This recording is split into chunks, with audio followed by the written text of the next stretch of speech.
நண்பர்களுக்கு வணக்கம். இந்த பாட்காஸ்ட்டில் ஏபிஜே அப்துல் கலாம் அவர்களோட விங்ஸ் ஆஃப் ஃபயர் புக்கிலிருந்து எடுக்கப்பட்ட முதல் 3 சாப்டர் என்னென்னு பார்க்கலாம். அப்துல் கலாம் 1931 அக்டோபர் 15 ராமேஸ்வரத்தில் பிறந்திருக்காரு. அவர் மிசைல் மேன் ஆஃப் இந்தியா அப்படின்னு சொல்லி அழைக்கப்பட்டார். பின்னாடி 2002 2007 வரைக்கும் இந்தியாவோட ஜனாதிபதியாக இருந்திருக்காரு. ஜூலை 27 2015 மறைந்தார். இந்தியாவில் மிக அதிகமான பள்ளி மாணவர்களை சந்தித்து கல்லூரி மாணவர்களை சந்தித்து உரையாடின ஒரே தலைவர் அவராக தான் இருப்பார்.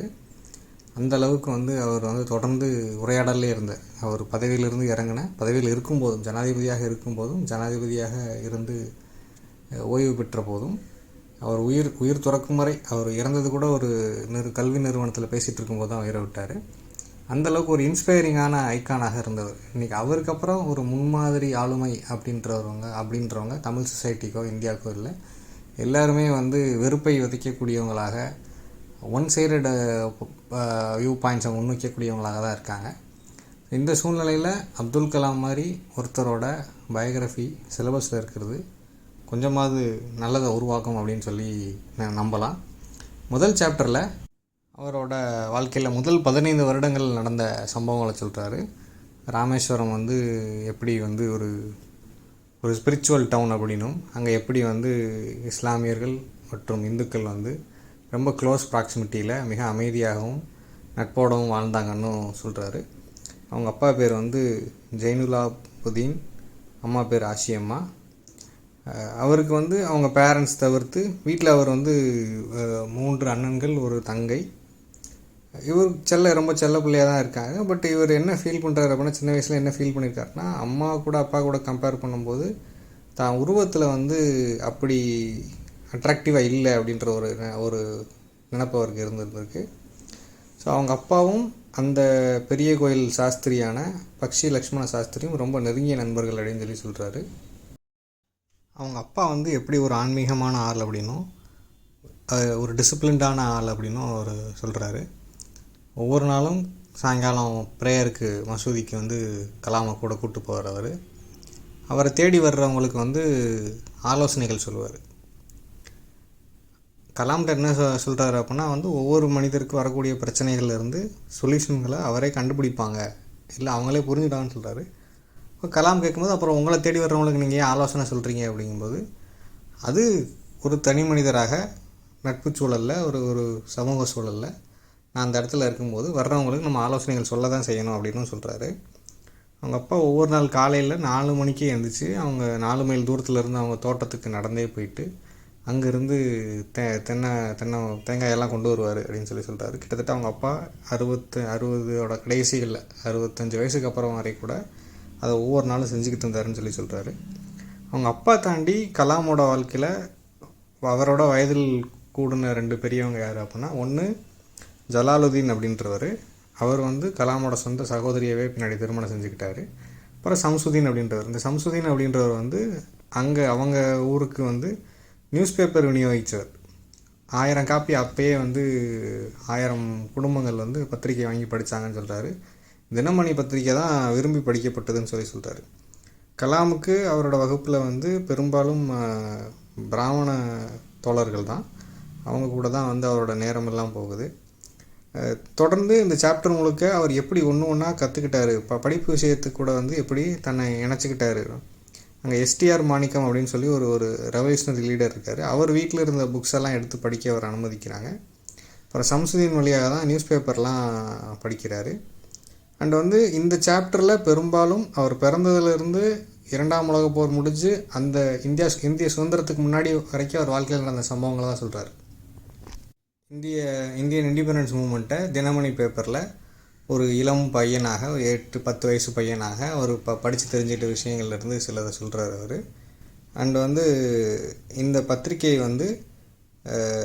2ஆம் உலகப் போரின் போது அங்கே ட்ரெயின் நிற்காமல் போனதுனால பத்திரிக்கையை தூக்கி வீசிட்டு போயிடுவாங்க.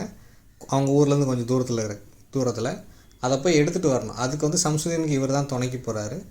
அதுக்கு சம்சுதீன் இவருக்கு சம்பளமாக கொஞ்சம் பணம் கொடுக்குறாரு. அப்படி முதல்ல சம்பளமாக வாங்கிய பணம் தந்த மகிழ்ச்சியெல்லாம் கலாம் இந்த சாப்டரில் சொல்கிறாரு. இந்த சாப்டரில் இந்த டைம்லைனுக்கு உட்படாத ஒரே ஒரு சம்பவம் என்ன அப்படின்னா 1964 வந்த புயல் பற்றி சொல்கிறார். எப்படி அந்த புயல் வந்தப்போ வந்து அவங்க ஊரே திருப்பி போட்டுருச்சு, அந்த பாலம் உடைஞ்சது. அவங்க அப்பா வந்து ஒரு போட் செஞ்சுட்டு இருந்திருக்காரு. அங்கே இருந்து பில்கிரிம்ஸ் அவங்கள வந்து சேதுக்கரை அப்படின்ற இடத்துக்கு கூட்டு வர்றதுக்காக அந்த போட்டெல்லாம் வந்து அது எத்தனையோ தூரத்துக்கு தூக்கி அடிச்சிருச்சு. இந்த விவரம் இது மட்டும்தான் இந்த டைம்லைனுக்கு உட்படாத ஒரே ஒரு சம்பவம் அவர் இதில் சொல்கிறது. அவரோட ஃப்ரெண்ட்ஸ் பேர் வந்து ஆனந்த சாஸ்திரி, அரவிந்தன் மற்றும் சிவபிரகாசம். இதில் வந்து லக்ஷ்மண சாஸ்திரியோட பையன், இந்த தலைமை கோயில் சாஸ்திரி, அவரோட பையன் பேர் ராமநாத சாஸ்திரி. அவரும் இவரும் கிளாஸில் ஒரே பெஞ்சில் தான் உட்காந்துருக்காங்க. ஸோ அந்த வருடம் அவங்க கிளாஸுக்கு புதுசாக அந்த டீச்சர் என்ன பண்ணிடுறாருன்னா, இவங்க 2 பேர் இப்படி ஒன்றா உட்காரக்கூடாது, கலாம் தலையில் ஒரு தொப்பி வச்சுருக்காரு, அதனால் கலாமை பிரித்து கடைசியாக ஒரு பெஞ்சில் உட்கார வச்சுருக்காரு. ஸோ சின்ன பையன்றதுனால ராமநாத சாஸ்திரி அதை மறைக்க முடியாமல் உடனே அழுதுறாரு, இப்போ ஃப்ரெண்டை பிரிச்சுட்டாங்கன்னு சொல்லிட்டு. ஸோ 2 பேரும் அவங்க வீட்டில் போய் இமீடியட்டாக சொன்ன உடனே மறுநாளே வந்து லக்ஷ்மண சாஸ்திரி வந்து அந்த டீச்சரை பார்த்து பேசி, நீங்கள் சின்ன பசங்க மனசில் இப்படி டிவிஷனெல்லாம் உருவாக்காதீங்கன்னு சொல்லி சத்தம் போட்டு, அப்படி வந்து ப்ராக்ரெசிவாக உடனே அதை பாயிண்ட் அவுட் பண்ணக்கூடிய பெரியவங்க அன்றைக்கி இருந்தாங்க அப்படின்லாம் அவர் சொல்கிறாரு.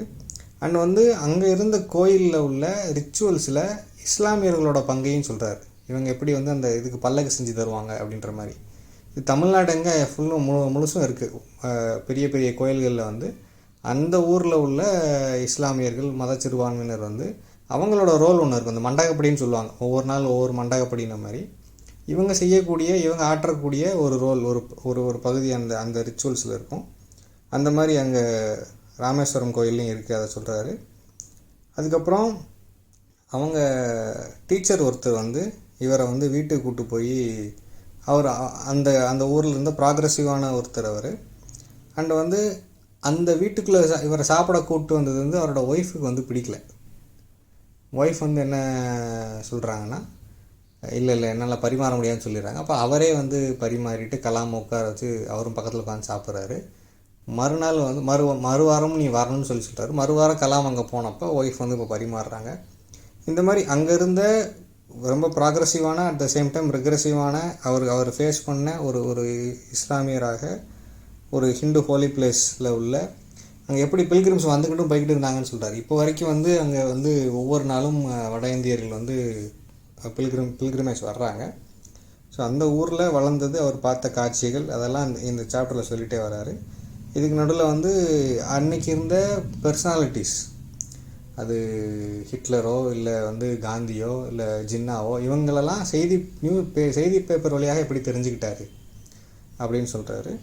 அதுக்கப்புறம் வந்து 2ஆம் உலகப் போர் முடிவுக்கு வருது. காந்திஜி வந்து இந்த டைமில் நம்மளும் சுதந்திரம் அடைய போகிற நாள் ரொம்ப தூரத்தில் இல்லைன்ற மாதிரிலாம் பேசிகிட்டு இருக்காங்க. இதெல்லாம் அவர் தெரிஞ்சுக்கிறாரு. அண்ட் செகண்ட் வேர்ல்டு வார் முடிஞ்சதுக்கப்புறம் இவரோட ஹை ஸ்கூலுக்காக ராமநாதபுரத்துக்கு வர வேண்டியதாகுது. அவங்க ஊரில் அவ்வளோதான். அவங்க பேரண்ட்ஸ் வந்து படிப்பை என்கரேஜ் பண்ணக்கூடியவங்கன்றதுனால அங்கே போய் படிக்கணும்னு சொல்கிறாங்க. அதே மாதிரி அவரோட நண்பர்களான வயதில் பெரியவர்களான ஜலாலுதீன் மற்றும் சம்சுதீன் அவங்களும் இவர் அங்கே போய் படிக்கணும் அப்படின்றத அதை தான் விரும்புகிறாங்க. ஸோ இவர் இங்கே படிக்க வந்துட்டு அந்த எப்படி ஹோம் சிக்னஸ் இருந்ததுன்னெலாம் சொல்கிறார். அவங்களுக்கு வந்து வீட்டு நினப்பாகவே இருக்குது. லீவு கிடைக்கும் போதெல்லாம் உடனே அங்கே ஓடி போயிருக்காரு. ஓடி போயிருக்காரு இந்த சென்ஸ் எல்லா லீவுக்கும் வீட்டுக்கு போயிருக்காரு. அவங்க அம்மாவோட ஸ்வீட்டு, அவங்க அம்மா ரொம்ப டேஸ்ட்டாக செய்வாங்க, 9 விதமாக செய்வாங்கன்னு சொல்கிறாரு. இதெல்லாம் இல்லை அப்படின்றது அந்த ஹாஸ்டலில் அவருக்கு பெரிய ஏக்கமாக இருந்திருக்கு. ஸோ இதெல்லாம் முதல் சாப்டரில் சொல்லிட்டாரு. நீ அடுத்த சாப்டரில் என்னென்னு சொல்லி தொடர்ந்து சொல்கிறேன், கேளுங்க.